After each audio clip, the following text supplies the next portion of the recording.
আমাৰ ম্যানিফেস্টো আগত আছে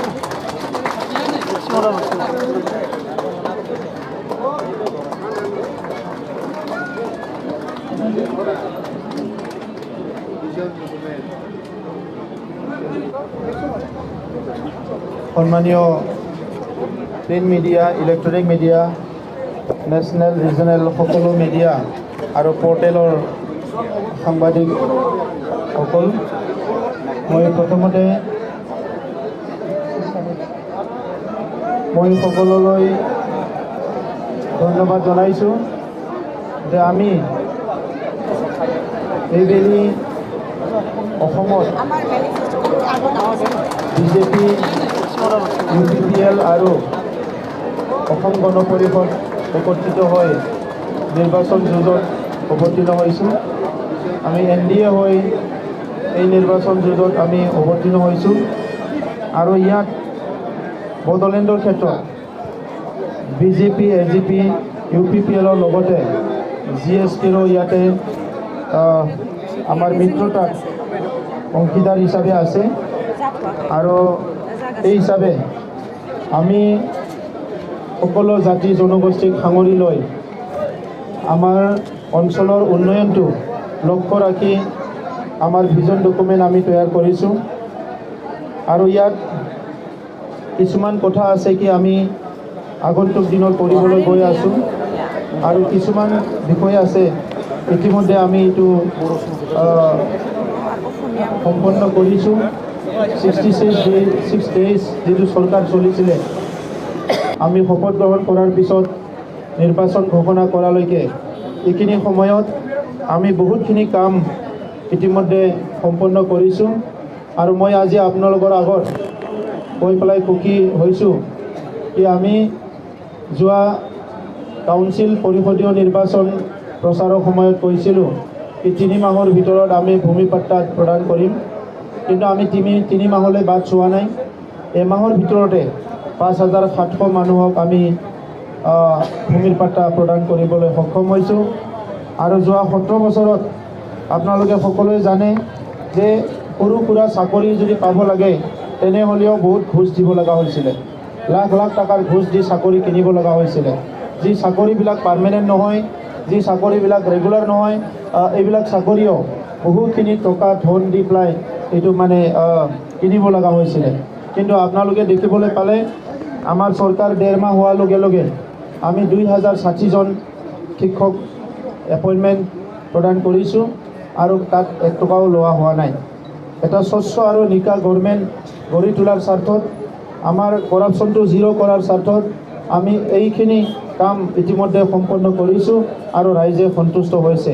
আপোনালোকে চবে জানে বড়োলেণ্ড অঞ্চল অশান্তি অঞ্চল আছিলে, এই অশান্তি অঞ্চল শান্তিলৈ ৰূপান্তৰ কৰা হ'ল আৰু ইতিমধ্যে কোকৰাঝাৰত, বিশেষকৈ কোকৰাঝাৰৰ মানুহবিলাকে আমাৰ আগত কৈছে যে BPFৰ চৰকাৰৰ কালত কোকৰাঝাৰ টাউনৰ ওচৰে পাঁজৰে বিভিন্ন মেলা দি পেলাই, জুৱা দি পেলাই বহুত মানে অতিষ্ঠ হৈ গৈছিলে ৰাইজে, কিন্তু যোৱা 3 মাহত এই কোকৰাঝাৰ টাউনত তেনেকুৱা ধৰণৰ কোনো মেলা হ'বলৈ পোৱা নাই, জুৱা হ'বলৈ পোৱা নাই আৰু অশান্তি যিটো পৰিৱেশ আছিলে সেইটো নাইকিয়া হৈ চিৰদিনৰ কাৰণে এটা শান্তি স্থাপন হৈ গ'ল। তো সেইকাৰণে আজি আমি UPPL, BJP, GSP যি একত্ৰিত হৈ নিৰ্বাচনত অৱতীৰ্ণ হৈছোঁ, ইয়াত কিছুমান কথা মই আপোনালোকৰ আগত ক'ব বিচাৰিছোঁ। আপোনালোকে জানে কোকৰাঝাৰ চহৰখন গোটেই ভাৰতবৰ্ষ, অসমৰ মানুহবিলাক এটা অশান্তিৰ এটা চহৰ হিচাপে সকলো মানে স্বীকৃতি দিছিলে, কিন্তু আমি ইতিমধ্যে চৰকাৰ গঠন কৰাৰ পিছত কোকৰাঝাৰ চহৰখন আমি শান্তিৰ চহৰ হিচাপে ঘোষণা কৰিছোঁ আৰু শান্তিৰ চহৰ গঢ়ি তোলাৰ কাৰণে সকলো জাতি জনগোষ্ঠী সকলোৰ লগতো একেলগে মিলি আমি কাম কৰি আছোঁ। যোৱা BTR চুক্তিখনত লিপিবদ্ধ থকা হিচাপে বড়ো ভাষাটো আমাৰ অফিচিয়েল লেংগুৱেজ হিচাপে ইতিমধ্যে স্বীকৃতি পালে আৰু ইয়াৰ কাৰণে এছেম্বলিত আইন পাছ কৰা হ'ল। বড়ো মিডিয়ামৰ কাৰণে পৃথক সঞ্চালকালয় গঠন কৰা হ'ল আৰু NDBৰ পুনৰ সংস্থাপন ইতিমধ্যে আৰম্ভ হৈ গ'ল। কেছ উইথড্ৰয়েল কাৰণে 4টা স্পেচিয়েল কোৰ্ট গঠন কৰাৰ কাৰণে ইতিমধ্যে কাম কাজ আৰম্ভ হৈছে।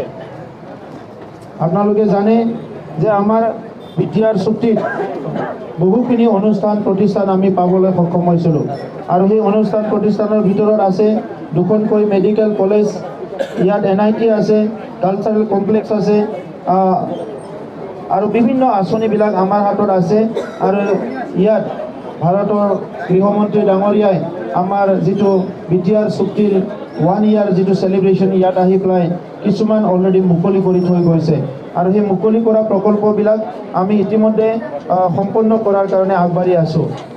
আমাৰ এই যি দুমহীয়া চৰকাৰ, ইয়াৰ সময়ত বহুতখিনি চিভিল হস্পিটেলৰ ইনাগুৰেশ্যন কৰা হৈছে, ডায়েট চেণ্টাৰ ইনাগুৰেশ্যন কৰা হৈছে, কস্তুৰবা গান্ধী যিটো আমাৰ ইনষ্টিটিউশ্যন আছে, অনুষ্ঠান আছে, স্কুল আছে, এইটো ইনাগুৰেশ্যন কৰা হৈছে, বহুতখিনি হোষ্টেল ইনাগুৰেশ্যন কৰা হৈছে।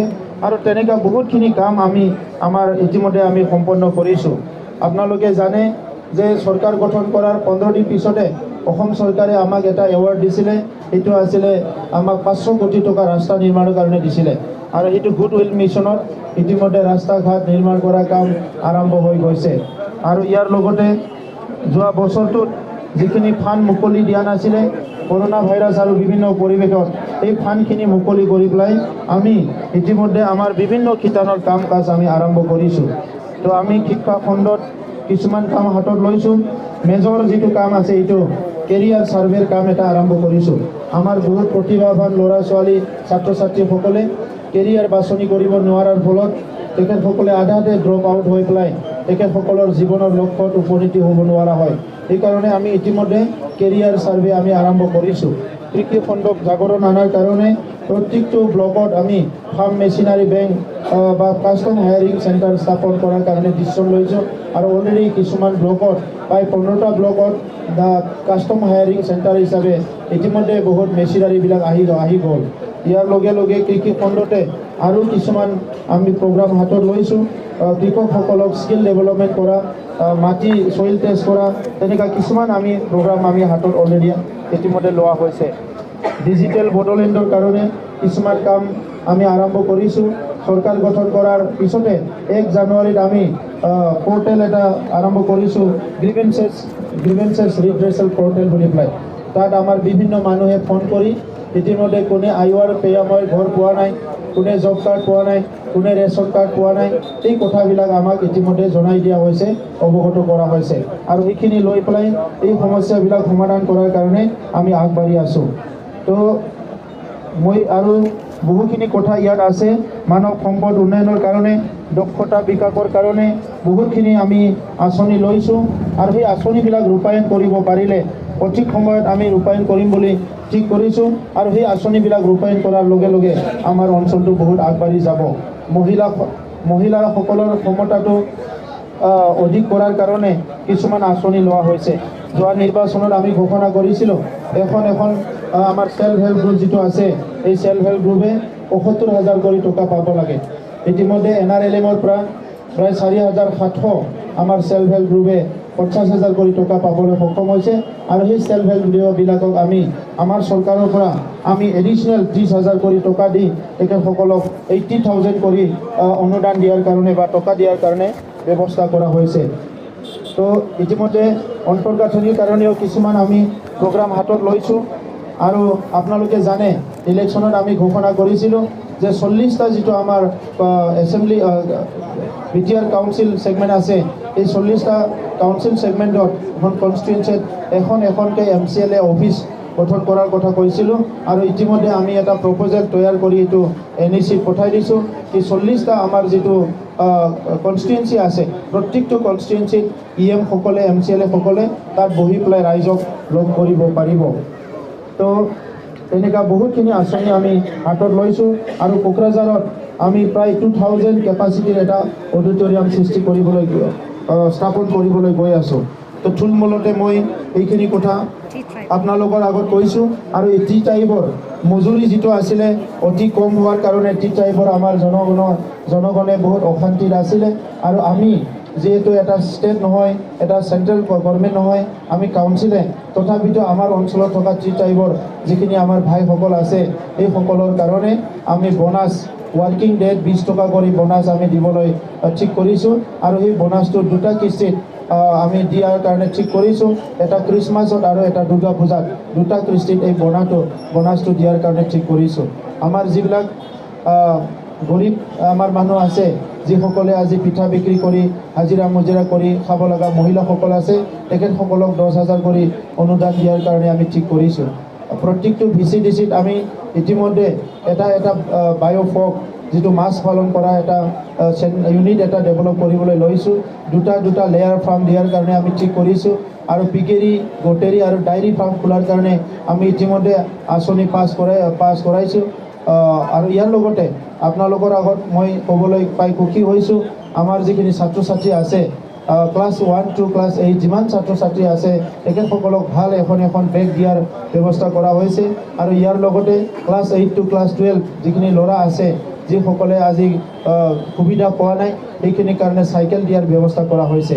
আৰু প্ৰত্যেকটো আমাৰ পৰিষদীয় কনষ্টিটুৱেঞ্চিত আমি 25টাকৈ হাই মাছ লাইট আন্ধাৰত মানে গাঁও অঞ্চলত চলা ফুৰা কৰা দিগদাৰ হয় এইকাৰণে 25টাকৈ হাই মাছ লাইট দিয়াৰ কাৰণে ইতিমধ্যে ঠিক কৰা হৈছে আৰু ইয়াৰ লগতে আমাৰ প্ৰত্যেকটো ব্লক হিচাপে আমাৰ যিখিনি বেনিফিচিয়াৰী আছে বেনিফিচিয়াৰী স্কিম আমি তৈয়াৰ কৰিছোঁ ৰায়ত ভিক্টিমবিলাকক আমি পইচা অনুদান দিয়াৰ কাৰণে ঠিক কৰিছোঁ